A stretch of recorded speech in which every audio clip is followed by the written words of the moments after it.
Mathukuru matiganite na maria mathomithanagia mathomo ma urigitani guku bururi-ini maya kuhingwo angikoro ni mekuonekana na mahitia ma kwagarara mitaratara ya mawatho maria maigitwo makuramata wigiririku wa mathomo ma urigitani.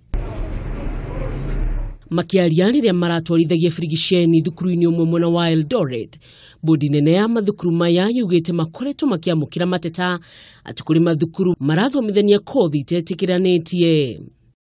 We want to confirm to the public that all the programs which are offered by the mid-level colleges and the universities must be approved by Nursing Council of Kenya, and in doubt you should be able to consult the Nursing Council and ensure that the programs are fully accredited in view of ensuring that all the nurses who are trained in Kenya and beyond meet the requisite competences and they are able to be maintained within our registry in view of protecting the public.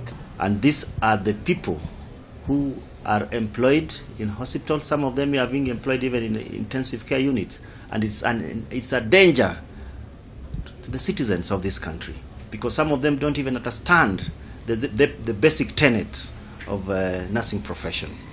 Maugete matigutigitheria nginya gutigirira aria maunite watho ni matacukirio makinya ma kiwatho na kuhingwo. Ngiribotera Kameme TV, ritwa riakwa ni Mwihaki wa Kamau.